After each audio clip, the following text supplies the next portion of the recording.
Hello, I'm Edward Roski, and welcome to the AI News.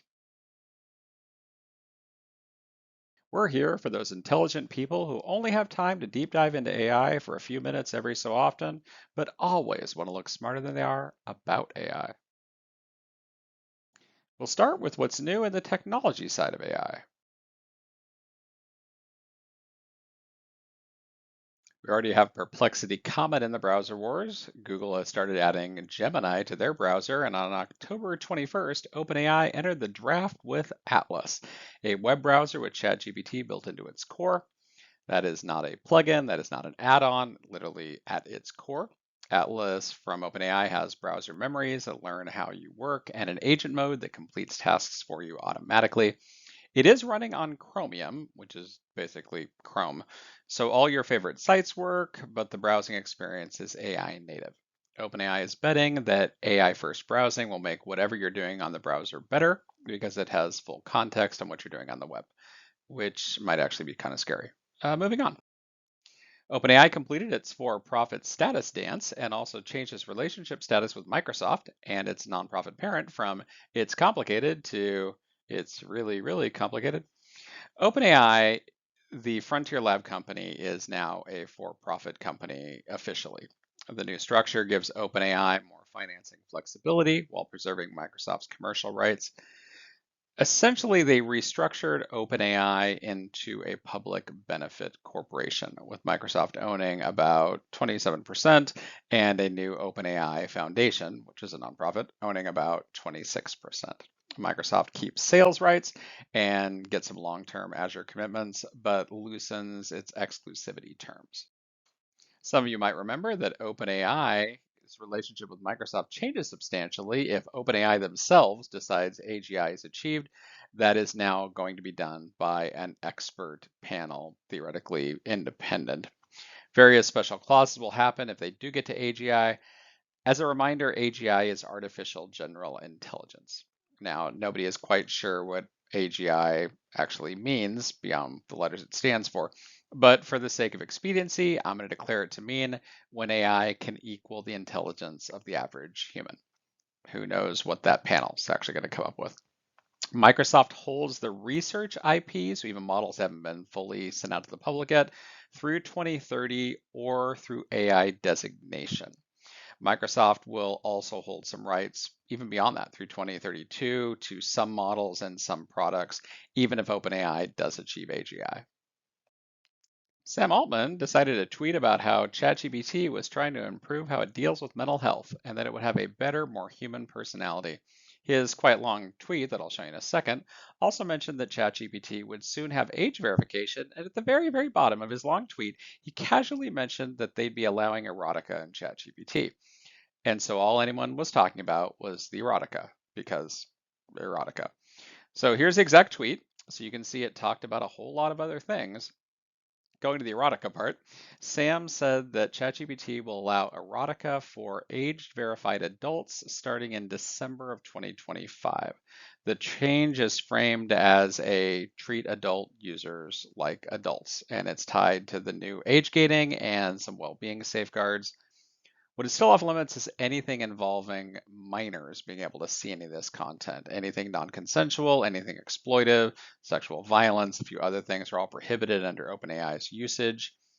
Deepfakes of real people have been consistently flagged as being out of bounds. The announcement does center on chat interaction. Some people saw erotica and thought we're getting images. OpenAI's public docs and their prior reporting did not say anything about a green light for pornographic image generation. Image systems have historically enforced various NSFW blocks.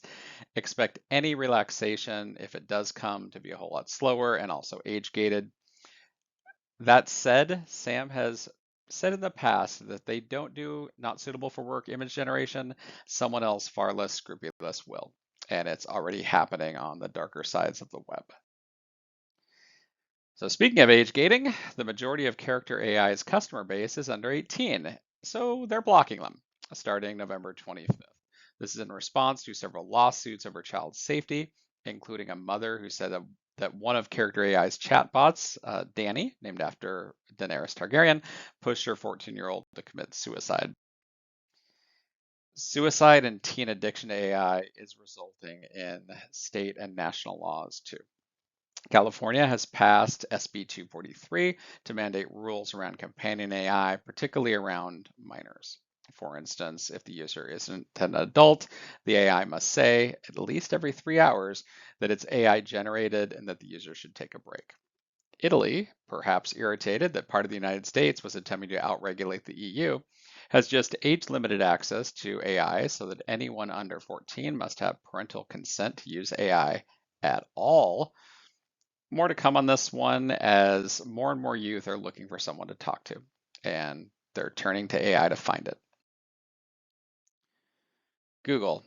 Many counted them out in 2023 and 2024 because they fell way behind, in some cases embarrassingly, in the AI wars.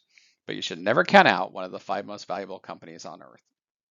Google Gemini had 400 monthly active users, MAUs, in May of 2025. They had 450 million, so they added 50 million MAUs, monthly active users, by July, and then they shot up to 650 million monthly active users. So how did they add 200 million more in 3 months? A lot of it was Nano Banana. Google, which used to be the laughingstock of image generation, has become the go-to tool for a whole lot of image generation. It's what I use.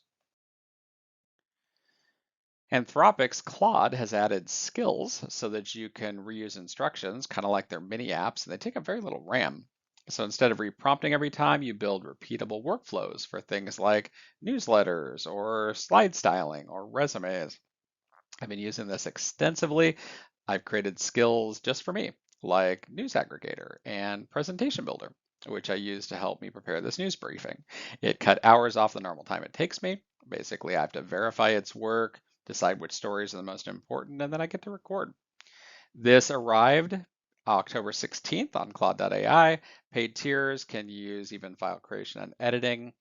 Guides show consumers setting up skills in 10 to 15 minutes and seeing which skills Claude is using, and people are rolling these out like wildfire.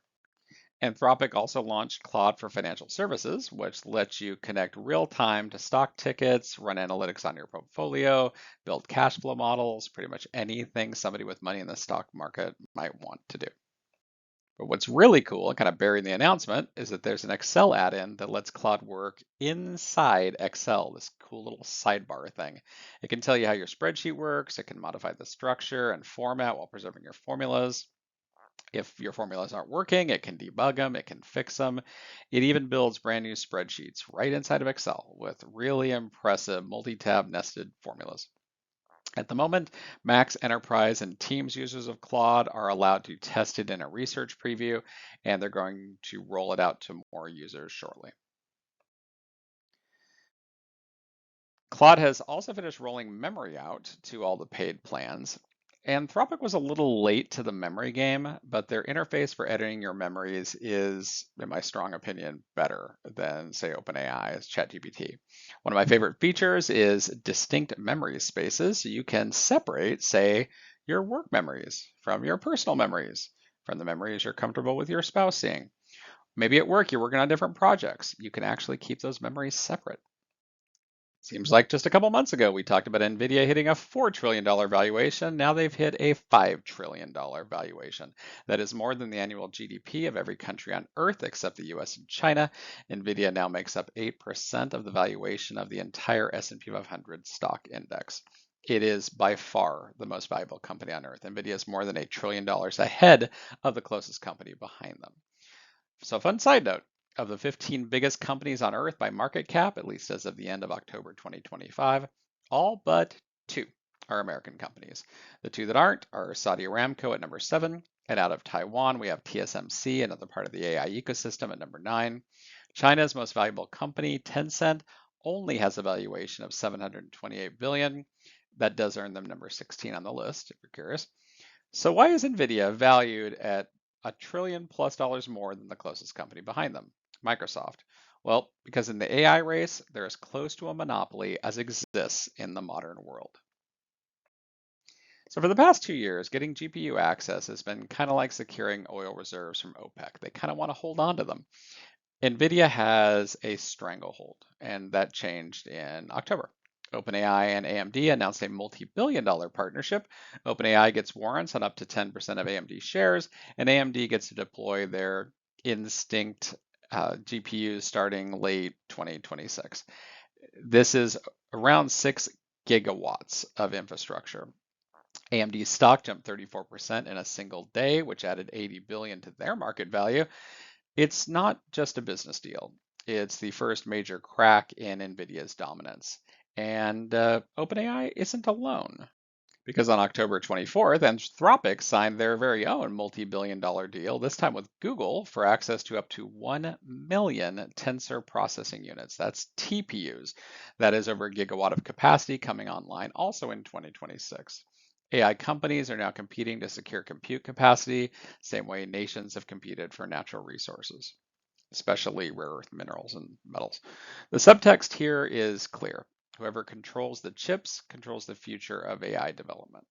And the market is finally beginning to diversify beyond NVIDIA's stranglehold. And one last thing on valuations.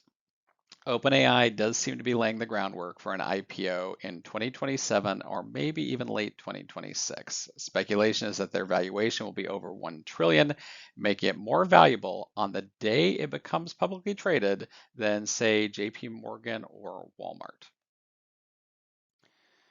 Are we finally seeing the materialization of a mass wave of AI-driven layoffs? Amazon's cut 14,000 people and brought up AI as part of it, although they said a lot of it was due to culture. UPS cut 48,000. Target is cutting 1,000 corporate positions and eliminating another 800 open jobs. Oracle's laid off thousands. To quote the Wall Street Journal article called America's New Normal for White-Collar Jobs, tens of thousands of white-collar jobs are disappearing as AI starts to bite. Let's be clear. There are multiple factors at work here, and AI is only one of them. There is post-pandemic right sizing. There is slower economic growth. There is the need to spend in some areas, so companies have to cut in others. Whatever the reason, AI is getting its share of the blame as companies are deploying AI and then asking themselves, do I need as many people as I used to? One thing is clear, the people who regularly use AI as a productivity tool are much less likely to get cut than the people avoiding AI. And finally, on October 22nd, Google made big news because they didn't release Gemini 3. Google's CEO did say it's probably coming later this year, and there's not a lot of 2025 left, so maybe you'll see it in next month's news update. As always, you can find me on LinkedIn. That's where that QR code over there takes you, and X/Twitter. My podcast, Asking Good Questions, is on Spotify, Apple Podcasts, YouTube, or you could even go to askinggoodquestions.co or just shoot me an email and ask me anything on your mind. I'm Edward Roski with the AI News, and until next time, keep asking good questions.